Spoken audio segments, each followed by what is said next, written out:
Hello dear students, जैसा कि आप लोग देख पा रहे हैं, हम बात करेंगे शुद्ध संधारित्र युक्त परिपथ प्योर सी सर्किट।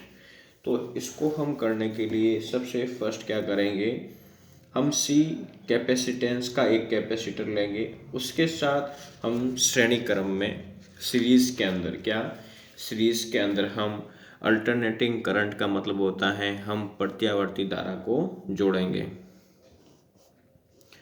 जिस प्रकार हमने यहाँ पे एक कैपेसिटर लिया है, इसी के सीरीज के अंदर हमने अल्टरनेट को जोड़ा है, अल्टरनेटिंग करंट को जोड़ा है यहाँ पे इस प्रकार। और यहाँ पे V आ गई हमारी वोल्टेज और C हो गया हमारा कैपेसिटर। क्या हो गया यहाँ पे? कैपेसिटर। यदि मैं इसी के अकॉर्डिंग यहाँ पर वोल्टेज की समीकरण देखूँ तो E not sine omega T होगा। क्या होगा? E is equal to E not sine omega T. इसके बाद डियर स्टूडेंट्स, हम बात करेंगे किरचॉफ के नियम से। कौन से नियम से बात करेंगे हम यहाँ पे? किरचॉफ के नियम से। किरचॉफ का नियम क्या कहता है? किरचॉफ नियम क्या कहता है? E plus minus V equal 0। ये माइनस का है, उधर जाएगा कैसा हो जाएगा? प्लस का। ठीक है।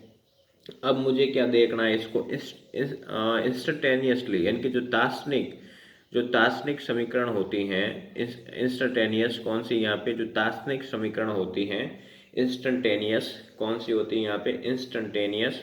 तो हम यहाँ पे लिखेंगे E not sine omega T is equal to V not sine omega T.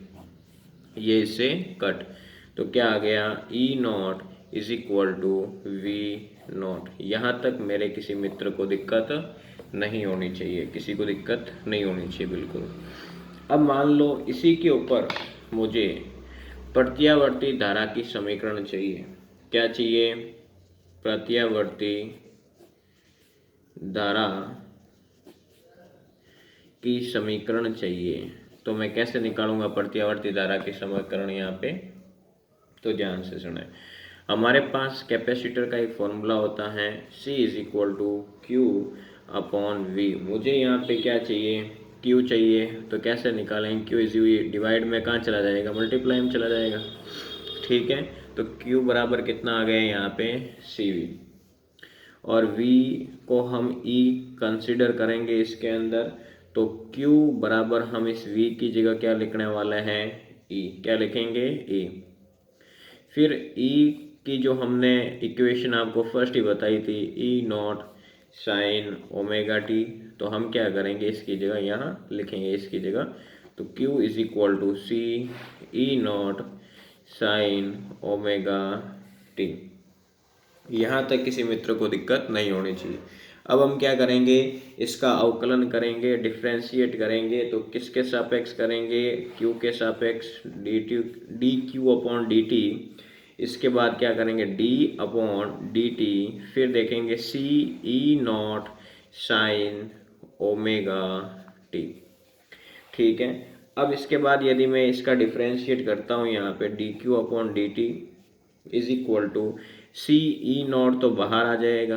क्या बाहर आ जाएगा? C E not. फिर साइन का करेंगे तो क्या आ जाएगा? Cos omega T. और ओमेगा टी का करेंगे तो क्या आ जाएगा? Omega. I is equal to D Q upon D T होता है, ये आप सभी अच्छे से जानते हो। तो मैं इस पूरे की जगह यहाँ पे I लिखूँगा।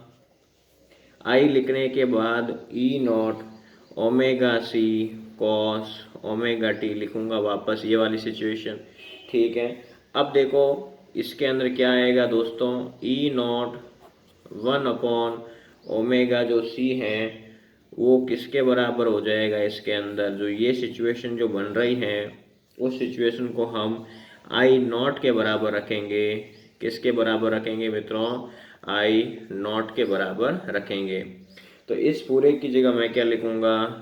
I बराबर I not cos omega T लिखूंगा। क्या लिखूंगा? Cos omega T. यहाँ तक किसी मित्र को दिक्कत नहीं होनी चाहिए। फिर इसके बाद हम क्या करेंगे, मान लो इसी कॉस को, जो हमारे पास यहाँ पे इक्वेशन आई है करंट की, I is equal to I not cos omega T, मुझे इसको साइन की इक्वेशन के अंदर क्या करना है, कन्वर्ट करना है। तो मैं कैसे करूँगा, आई नॉट कॉस को मैं चेंज कर दूंगा साइन π/2 प्लस ओमेगा टी। यहाँ तक मेरे किसी मित्र को दिक्कत नहीं होनी चाहिए।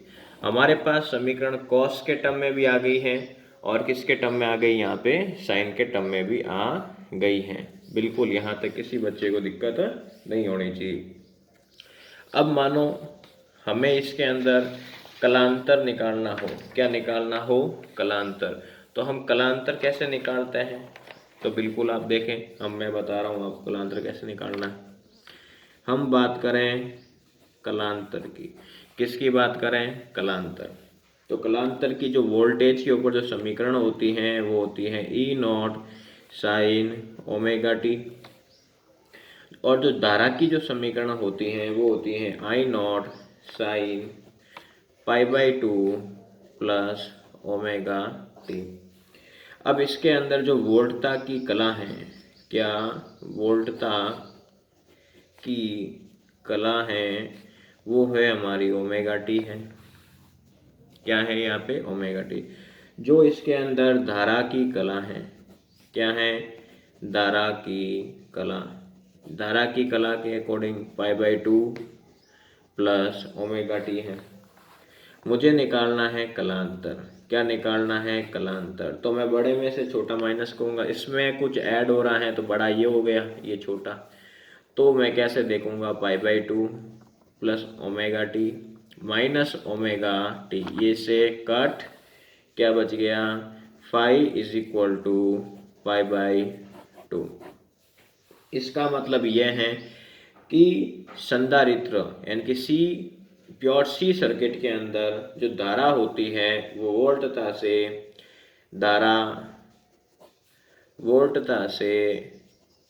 π/2 कोण बनाते हुए आगे संचरित होती हैं,